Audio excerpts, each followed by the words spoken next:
Pemirsa, sudah lebih dari 2 pekan kita menjalankan ibadah Ramadan.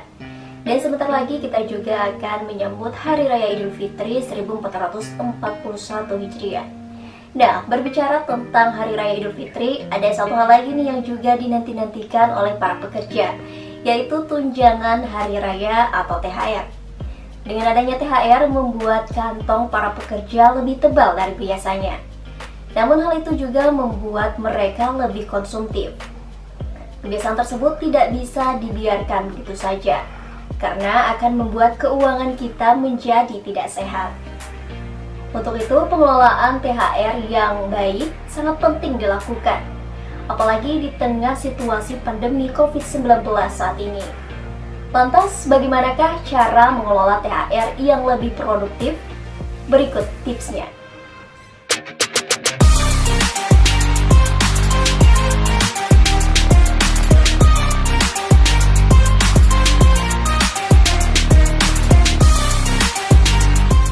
Untuk penggunaannya pasti akan lebih prioritasnya di makanan dan kebutuhan sehari-hari yang untuk menunjang imunitas mereka, jadi makanan sehat, kemudian juga untuk beli multivitamin ataupun beli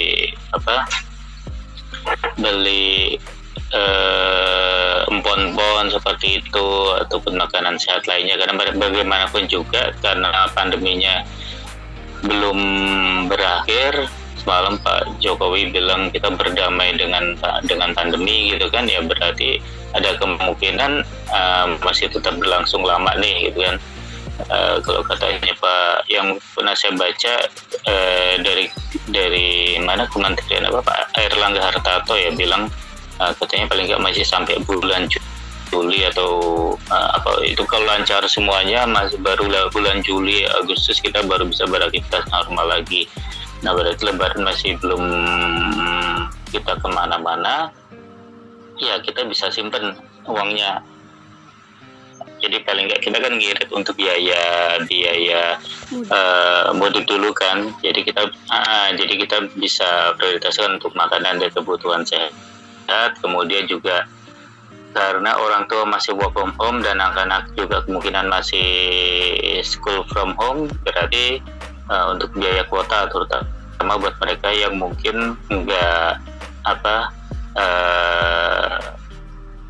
masang wifi, nah itu mereka prioritas di situ beli kuota, karena ternyata kalau work from home, school from home itu biaya kuotanya itu boros banget gitu kan.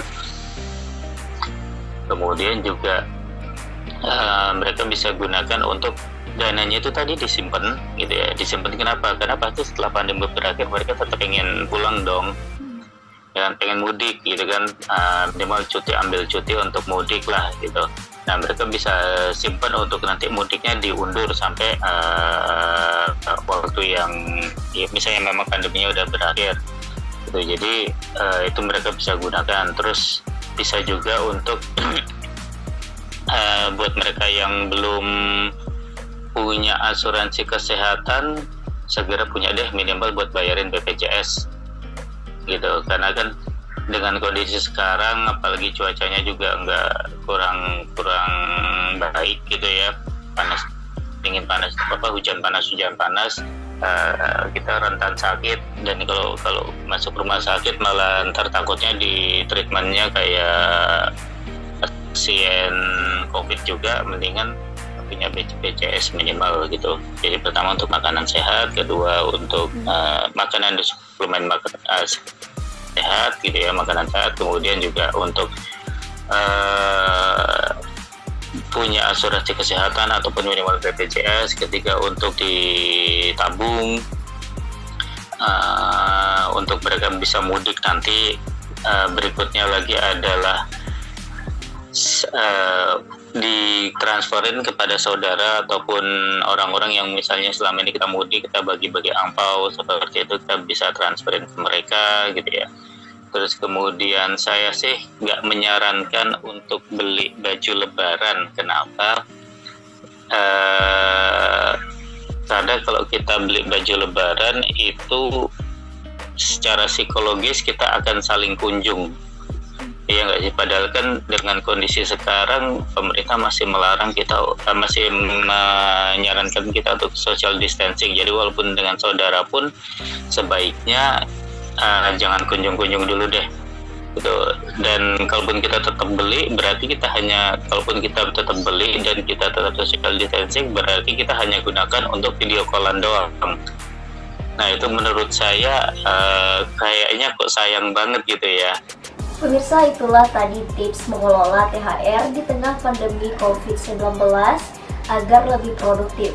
Semoga bermanfaat, dan jangan sampai THR yang kita terima seakan-akan hanya numpang lewat saja ya di tangan kita. Dari Jakarta, Cahya Sari, Kantor Berita Antara, mewartakan.